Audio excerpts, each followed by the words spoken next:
नमस्कार दोस्तों, मैं डॉक्टर धर्मेंद्र सिंह आप सभी का उत्कर्ष परिवार में हार्दिक स्वागत और अभिनंदन करता हूं। आज आपके समक्ष एक ऐसा टॉपिक लेके आया हूं जो इंडियन पॉलिटी के करेंट इशू से जुड़ा हुआ भी है और भारतीय संविधान का एक महत्वपूर्ण खंड भी है, जिसको हम राष्ट्रपति का निर्वाचन मंडल कहते हैं। राष्ट्रपति के निर्वाचन मंडल का जो संवैधानिक प्रावधान है, दरअसल वो बताने के लिए आज हम आपके समक्ष नहीं हैं, बल्कि राष्ट्रपति के निर्वाचन मंडल में क्या चेंजेज हुए हैं, क्या परिवर्तन हुआ है, उन्हीं परिवर्तन के बिंदुओं को हम आपसे साझा करने के लिए आपके समक्ष उपस्थित हुए हैं। अभी जो पिछला चुनाव हुआ था राष्ट्रपति का, जिसमें श्रीमती द्रौपदी मुर्मू भारत की राष्ट्रपति बनी हैं, इस चुनाव में पिछले के राष्ट्रपति चुनाव से क्या कुछ बदलाव हुआ, क्या कुछ परिवर्तन हुआ और 2019 के जम्मू कश्मीर राज्य पुनर्गठन अधिनियम के पारित होने के बाद निर्वाचन मंडल में किस तरह की तब्दीलियां की गई हैं, उन्हीं बातों पर, उन्हीं बिंदुओं पर चर्चा करने के लिए आज हम आपके समक्ष उपस्थित हैं।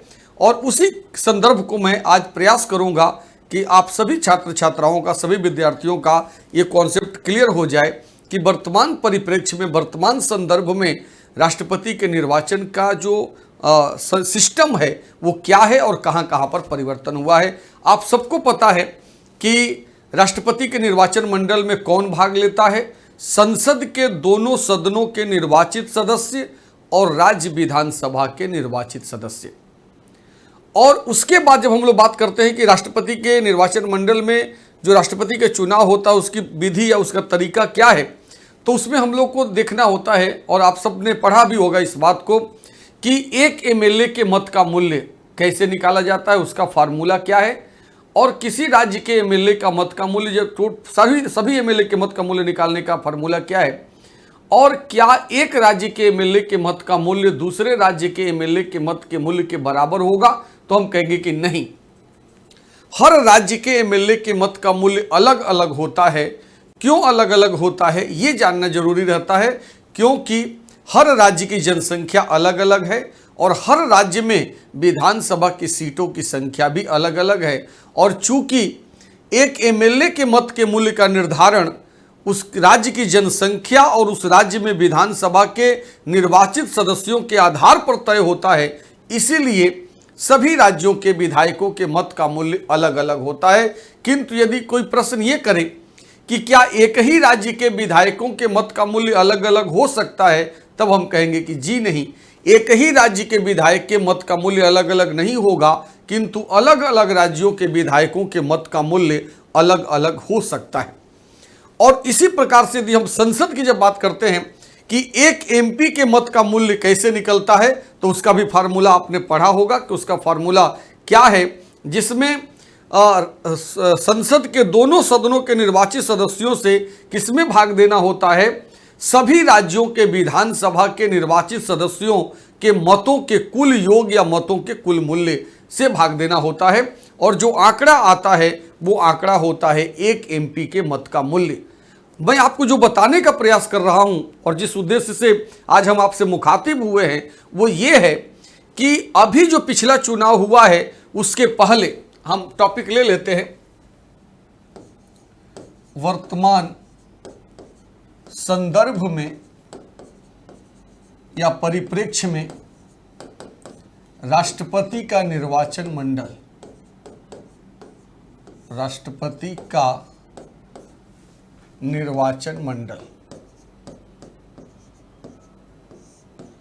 राष्ट्रपति का निर्वाचन मंडल, ठीक है, राष्ट्रपति का निर्वाचन मंडल। वर्तमान संदर्भ में राष्ट्रपति का निर्वाचन मंडल, यही हम लोगों का टॉपिक है और इसके अंतर्गत जो लेटेस्ट परिवर्तन है उसी को आपको बताना है। तो मैंने कहा कि अभी जो पिछला चुनाव हुआ है उससे पहले एक एमपी के मत का मूल्य, एक एमपी के मत का मूल्य 708 होता था, 708 होता था। किंतु अभी जो चुनाव हुआ है ना, वर्तमान समय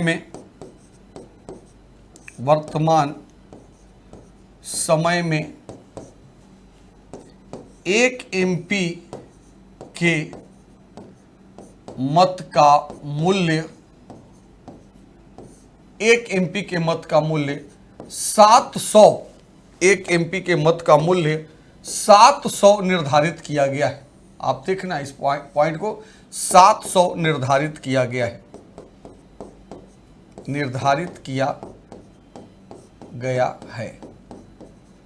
अब ये जो परिवर्तन हुआ है, इस परिवर्तन से आप समझ सकते हैं कि जब सभी एमपी के मत का मूल्य निकाला जाएगा तो सभी एमपी के मत के मूल्य का जो संख्या है वो पहले वाली संख्या से ज्यादा बदल जाएगा, यानी कि उससे कम हो जाएगा। क्योंकि एक एमपी के मत का मूल्य जब 708 होता था तो 776 एमपी के मत का मूल्य उसके अकॉर्डिंग तय होता, और अब जब 700 होगा तो उसके अकॉर्डिंग हम उसको निकालेंगे। जैसे यदि हम आज के हिसाब से कहें कि सभी एमपी के मत का मूल्य कितना होगा, सभी एमपी के मत, सभी का मतलब निर्वाचित, यहां पे इस बात को ध्यान रखना है कि सभी निर्वाचित, क्योंकि वहां पर मनोनीत वाला जो पॉइंट है वहां पे नहीं होता है, सभी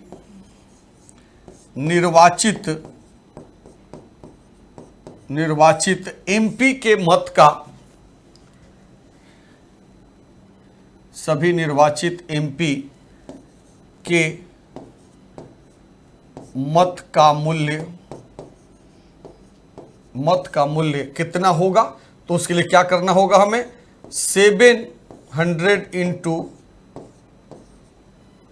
और ये जो आंकड़ा आएगा वो क्या आएगा, 5,43,200, 5,43,200।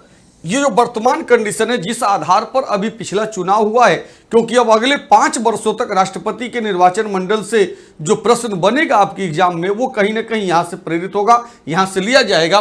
तो इस तरह से मैंने कहा कि अब वर्तमान समय में एक एमपी के मत का मूल्य 708 नहीं है बल्कि 700 है, और मैंने बता दिया कि ये जो चेंज हुआ है वो किस वजह से हुआ, जम्मू कश्मीर राज्य पुनर्गठन अधिनियम पारित होने के कारण हुआ है। तो इसके वजह से आप देखेंगे कि 700 इंटू, और ये जो 776 का आंकड़ा मैंने दिया है आप सबको पता है कि इस आंकड़ा कैसे आएगा, तो लोकसभा में 543 सीट है और राज्यसभा में जो निर्वाचित सीट है वो 233 है, और जब हम 543 और 233 को जोड़ेंगे तो ये कितना हो जाता है, 776। तो ये 776 कुल एमपी के मत का, कुल एमपीओ की संख्या है जो कि निर्वाचित सदस्य के रूप में होते हैं, चाहे वो लोकसभा के हो चाहे वो राज्यसभा के हो। तो और एक एमपी के मत का मूल्य 700 है, तो इसको जब इंटू करेंगे तो जो संख्या आएगा 5,43,200 वो हमारा आंकड़ा होता है। तो अभी हमने आपको जो लेटेस्ट परिवर्तन है उसके हिसाब से ये बता दिया कि वर्तमान में एक एमपी के मत का मूल्य कितना निर्धारित किया गया है, और वर्तमान में 776 एमपी के मत का मूल्य कितना निर्धारित किया गया है। एक पॉइंट हम लोगों ने क्लियर कर लिया। अब दूसरे पॉइंट पे हम लोग आएंगे, और दूसरा पॉइंट हम लोग का होगा एमएलए के मत का मूल्य, है ना, एक एमएलए के मत का मूल्य, एक एमएलए के मत का मूल्य, है ना, और ये भी वर्तमान संदर्भ के हिसाब से देखेंगे। अब आपको ये पता है कि एक एमएलए के मत के मूल्य का जो फार्मूला है वो आप सबको पता है, फार्मूला नहीं बताना है, फार्मूला तो आप कहीं से भी पढ़ लेंगे और आपको पता भी होगा पहले से कि राज्य की कुल जनसंख्या अपान राज्य विधानसभा के निर्वाचित सदस्यों की संख्या इंटू 1/1000, और उसको कटाने से जो आंकड़ा आता है वो क्या होता है, एक एमएलए के मत का मूल्य होता है। तो इस दृष्टिकोण से यदि हम कहें कि भारत में जो राज्य हैं उन राज्यों के एमएलए के मत का मूल्य क्या है, तो हम कहेंगे कि अलग अलग है, और इसमें वेरिएशन जो है वो बहुत बड़ा है। इस बात को समझना है कि सभी राज्य के एमएलए के मत का मूल्य अलग अलग होता है, और किस राज्य के एमएलए के मत का मूल्य ज्यादा होगा, जिस राज्य की जनसंख्या ज्यादा होगी, और किस राज्य के एमएलए के मत का मूल्य कम होगा, जिस राज्य की जनसंख्या कम होगी। जैसे यदि हम कहें कि उत्तर प्रदेश के एक एमएलए के मत का मूल्य कितना होता है, तो हम कहेंगे 208। उत्तर प्रदेश के एक एमएलए के मत का मूल्य 208 है। और वहीं पर यदि हम एक राज्य ले लें, सिक्किम के एक एमएलए के मत का मूल्य केवल 7 है, केवल 7 है। देखें, एक एमएलए के मत का मूल्य केवल 7 है। अब आपको इससे अंदाजा निकल गया है कि एक एमएलए के मत का मूल्य कहां पर कितना हो सकता है। यानी उत्तर प्रदेश के एक एमएलए के मत का मूल्य 208 हो सकता है और सिक्किम के एक एमएलए के मत का मूल्य 7 हो सकता है। तो इतना बड़ा जो अंतराल है, इतना बड़ा जो अंतर है, वो किस वजह से हुआ है, तो हम कहेंगे कि वो जनसंख्या के कारण हुआ है, क्योंकि सिक्किम की जनसंख्या बहुत कम है और वहां पर विधानसभा की सीट कितनी है, 32 है। तो यदि हम अभी तो मैंने एक एमएलए के मत का मूल्य उत्तर प्रदेश के अकॉर्डिंग और एक एमएलए के मत का मूल्य सिक्किम के अकॉर्डिंग निकाला। अब यदि आप कहो कि उत्तर प्रदेश के सभी एमएलए के मत का मूल्य कितना होगा, सभी एमएलए के मत का मूल्य, सभी एमएलए के मत का मूल्य कितना होगा, तो हम कहेंगे कि 403, क्योंकि 403 एमएलए होते हैं उत्तर प्रदेश में निर्वाचित, 403 इंटू 208 बराबर 83,824। अब आप इस आंकड़ा को देख सकते हैं कि उत्तर प्रदेश के एक एमएलए के मत का मूल्य 208 है और उत्तर प्रदेश के 403 एमएलए के मत का मूल्य 83,824 है। कितना है, 83,824 है ना। और उसी तरह से यदि हम सिक्किम के एक एमएलए के मत का मूल्य निकाले हैं 7, तो यदि हम 32 एमएलए का यानी सभी एमएलए के मत का मूल्य निकालें, सभी एमएलए के मत का मूल्य कैसे निकलेगा, 32 इंटू 7 बराबर 224। अब आप यहां पर देख सकते हैं कि एक राज्य सिक्किम है जिसके सभी विधायकों के मत का मूल्य 224 है और एक राज्य उत्तर प्रदेश है जिसके एक विधायक के मत का मूल्य 208 है और सभी विधायक के मत का मूल्य कितना है, 83,824 है ना, 83,824 है। तो इससे एक बात क्लियर हो जाती है कि राज्य के एमएलए के मत का मूल्य अलग अलग होता है, अलग अलग राज्य के एमएलए के मत का मूल्य अलग अलग होता है, किंतु एक ही राज्य के एमएलए के मत का मूल्य अलग अलग नहीं हो सकता। तो ये दूसरी बात क्लियर हो गई। एक तो वर्तमान में संसद के सदस्यों के जो मत का मूल्य है वो कितना है, वो क्लियर हो गया। टोटल एमएलए, टोटल एमपी के मत का मूल्य कितना है वो भी मैंने आपको बता दिया।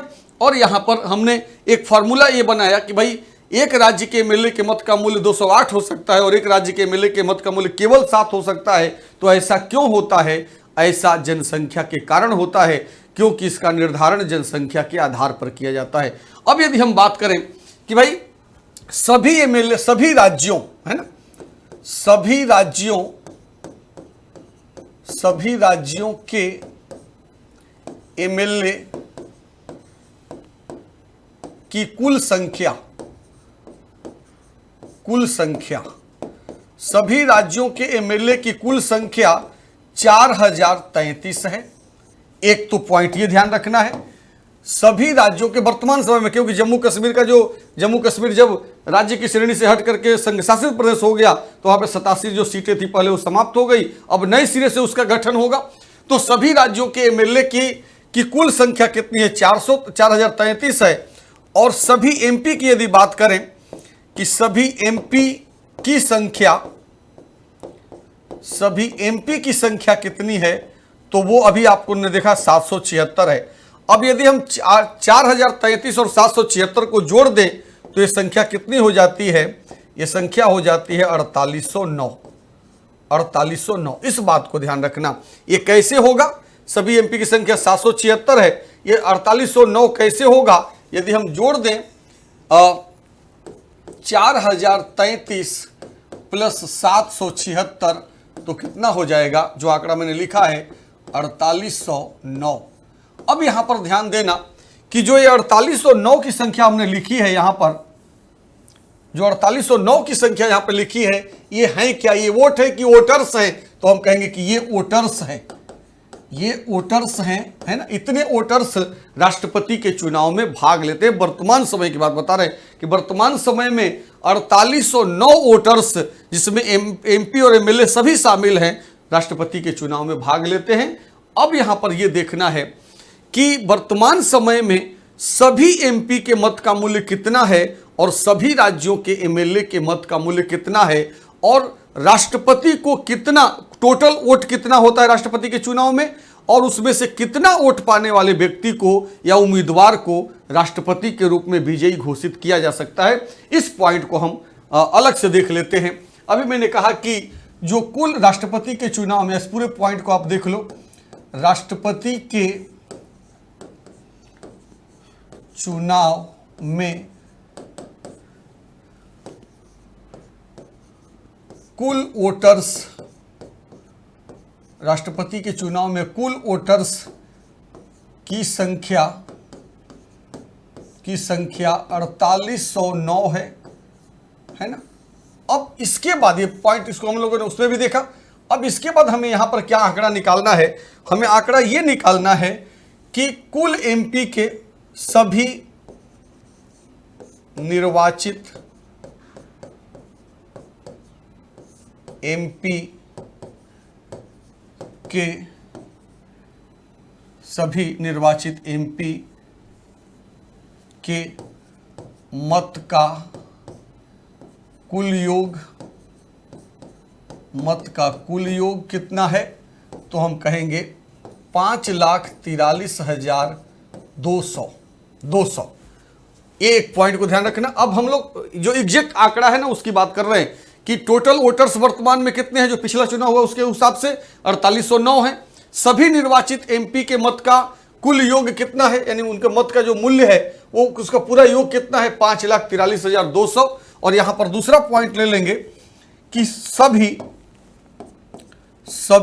राज्यों के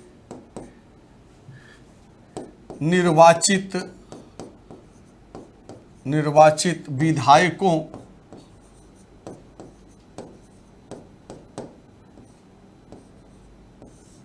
के मतों का कुल योग, मतों का, सभी राज्यों के निर्वाचित विधायकों के मतों का कुल योग कितना है?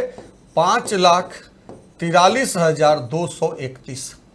अब आप देखना यहां पर कितना महत्वपूर्ण पॉइंट ये निकल के आ गया कि सभी एमपी के मत का मूल्य। और आपने जब राष्ट्रपति के निर्वाचन मंडल हम लोग पढ़ते हैं तो आपने पढ़ा है कि आनुपातिक प्रतिनिधित्व प्रणाली, और उसका मतलब क्या होता है कि सभी राज्य के एमएलए के मत का मूल्य सभी एमपी के मत के मूल्य से ज्यादा नहीं होना चाहिए या कम नहीं होना चाहिए, यानी लगभग बराबर होना चाहिए। और आप देख सकते हैं कि कितना बराबर है ये, 5,43,200 और 5,43,231, यानी अंतर केवल कितने का है? केवल 31 का अंतर है।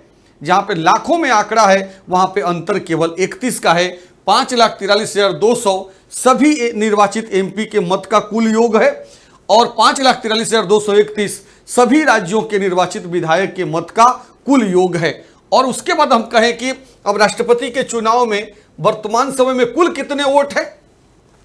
राष्ट्रपति के चुनाव में वर्तमान में कुल वोट की संख्या तो 10,86,431। देखिए इस आंकड़े को भी देख ले, 10,86,431 ये टोटल वोट है ना। अभी देखना यहां पे वोटर्स की बात मैंने किया था कि राष्ट्रपति के चुनाव में कुल वोटर्स कितने हैं, तो 4809 है, और कुल वोट कितना है राष्ट्रपति के चुनाव में? 10,86,431। और अब यहां पे अंतिम लाइन बन जाएगी कि कितना वोट पाने वाला व्यक्ति विजयी घोषित होगा, कितना वोट पाने वाला उम्मीदवार उम्मीदवार विजयी घोषित होगा।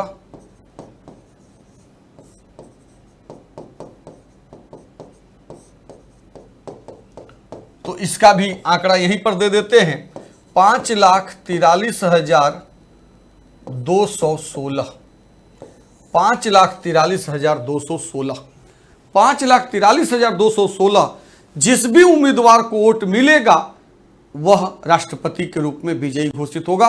क्योंकि राष्ट्रपति का निर्वाचन मंडल आपने पढ़ा हुआ है कि राष्ट्रपति के निर्वाचन मंडल के अंतर्गत जो मतगणना होती है उसके लिए न्यूनतम कोटा निर्धारित है। और न्यूनतम कोटा क्या होता है? कुल पड़े वैध मत अपान 2+1 यानी 50% + 1, 50% + 1। तो इस तरह से आप देखें पूरे के पूरे आंकड़े आपके सामने आ गए। 4809 कुल वोटर्स हैं।